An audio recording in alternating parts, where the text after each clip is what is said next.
Alors bonjour à tous, aujourd'hui nous allons faire le récit de Saint Léon, ou Lienne de Poitiers.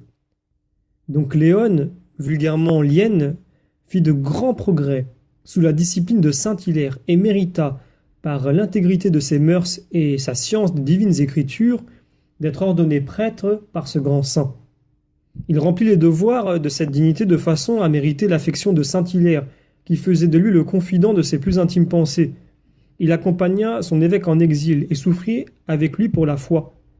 De retour en Gaule, il l'aida beaucoup à délivrer ce pays de la perfidie arienne.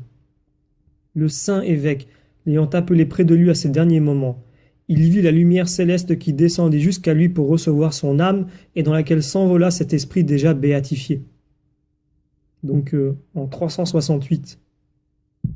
Ainsi, séparé de son père et de son maître, il s'appliqua plus que jamais à nourrir le peuple de la parole du Christ. Sa vie se passa dans l'accomplissement de ses devoirs pieux. Étant déjà vieux, il s'endormit d'un paisible sommeil le jour que lui avait prédit saint Hilaire vers la fin du IVe siècle et s'en alla jouir de la félicité qui ne doit pas finir. Il fut enseveli dans une chapelle attenante à la maison de saint Hilaire. De nombreux miracles glorifièrent ses reliques, que les Poitevins entourèrent d'une grande vénération. L'an 994, le corps de saint Lienne fut transféré à la Roche-sur-Yon. Il a été longtemps conservé dans une église qui lui a été dédiée et où des lampes brûlaient sans cesse à son honneur. La maison qu'avait habité saint Hilaire et près de laquelle saint Lienne fut enseveli devint plus tard l'abbaye de Saint-Hilaire de la Selle et est aujourd'hui le couvent des Carmélites. Quant au tombeau de la Roche-sur-Yon, il est à croire qu'il périt avec le saint corps renfermé dans ses parois de marbre à l'époque des guerres calamiteuses qui signalèrent la présence des Anglais en Poitou. En 1476, l'église de Saint-Lienne n'existait plus à la Roche-sur-Yon et se trouvait remplacée par celle de Saint-Michel. Alors, c'est un récit on ne peut plus classique, mais duquel nous pouvons, comme toujours, retirer beaucoup d'enseignements. Le premier, nous voyons ici que ce saint, donc Saint Lienne, Saint Léon, selon les appellations, eh bien, avait deux vertus particulières. Il était reconnu pour l'intégrité de ses mœurs et sa science des divines écritures. Toujours sous le clocher, sous le toit de l'église. Donc toujours, il faut toujours se rappeler que les divines écritures, les saintes écritures, ne peuvent être comprises qu'à la lumière de l'Église et de la foi catholique. C'est cette lumière, ce charisme qui a été donné dès le collège apostolique et qui est donné par Dieu pour, grâce à l'Esprit Saint, continuer à toujours davantage méditer et approfondir les mystères de Dieu, eh bien nous puissions grandir dans ce qui la sert, la foi, et donc le but final, donc qui est notre relation évidemment au Seigneur et à notre prochain, mais donc l'intégrité de nos mœurs. C'est très important puisque souvent aujourd'hui on aime discuter de la Bible, souvent on aime en parler comme d'un ouvrage que l'on peut, grâce simplement à notre foi débutante, comprendre sans l'aide de l'Église, mais en plus on ne fait pas forcément attention à grandir, à changer, à devenir. Souvent, surtout dans notre milieu occidental, le fait de faire est plus important que le fait d'être ou de devenir. À savoir que on accumule quelquefois des connaissances, c'est un peu l'image des encyclopédies, on accumule des connaissances, mais qu'en fait-on? Et qu'est-ce que cela change en nous?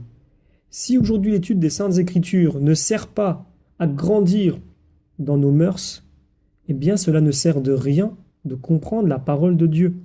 Celle-ci sert l'intégrité de nos mœurs. Elle nous sert à grandir dans notre vie de foi et notre relation avec notre prochain et avec Dieu. Sinon, cela ne sert de rien. C'est très important à avoir à l'esprit que comprendre les Saintes Écritures, ce n'est que au service de la vie de charité. Si c'est la comprendre pour la comprendre et accumuler une certaine connaissance, et même s'en exalter, ce qui devient une idolâtrie, eh bien on fonce dans le mur. C'est une erreur. Donc voici la première chose. Et la seconde, qui la suit directement, c'est donc l'application de cette foi, puisque l'on voit ici que de retour en Gaule avec son évêque, donc Saint Hilaire et Saint Léon, prirent beaucoup de temps pour délivrer le pays de la perfidie arienne. Donc apparemment, une hérésie arienne aurait frappé la Gaule et de leur présence, ils ont travaillé d'arrache-pied pour retirer pour faire en sorte que cette hérésie ne puisse pas continuer à prendre racine.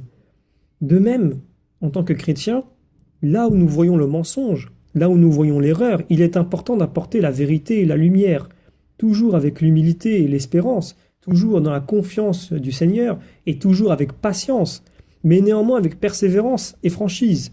C'est extrêmement important, puisqu'aujourd'hui on débat souvent de savoir quelle est la limite de la liberté, à quel moment est-ce que nous sommes intrusifs, à quel moment est-ce que nous ne sommes pas en train d'empêcher la personne de grandir d'elle-même, et est-ce que plutôt il faudrait nous mettre en retrait, attendre que le Seigneur travaille en elle. Et de l'autre côté, il y a une forme de radicalisme, d'intégrisme, forcer l'autre à suivre tel chemin, sinon effectivement il se retrouverait dans un état de péché.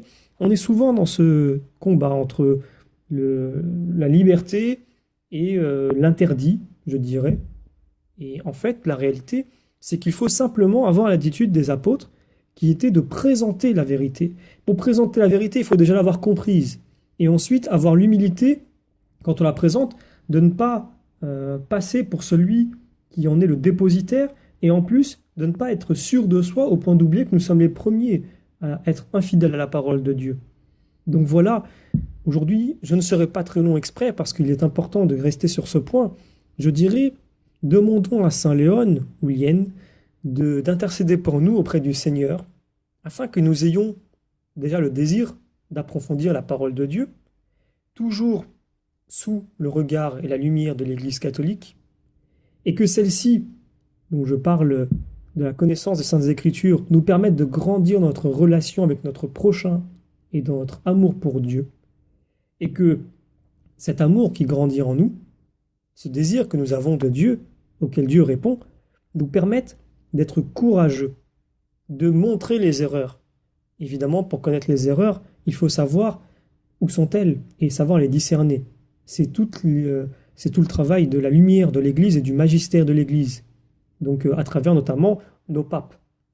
Alors, demandons cette grâce à Saint Léon afin que nous soyons des lumières dans un monde de ténèbres, dans un monde où, quand on chasse une erreur ou une hérésie, en vient une autre déguisée d'une autre façon. Alors, pour cela, nous pouvons donc demander l'intercession de Saint Léon, afin que nous puissions agir de la façon dont ce saint patron nous a montré, à savoir avec confiance, persévérance, fidélité, avec le désir d'être fidèle aussi aux mœurs que le Seigneur attend de nous, notre attitude, notre vie morale que le Seigneur attend de nous, et avoir toujours comme ouvrage de chevet et comme ouvrage de cœur les Saintes Écritures. Saint Léon, priez pour nous.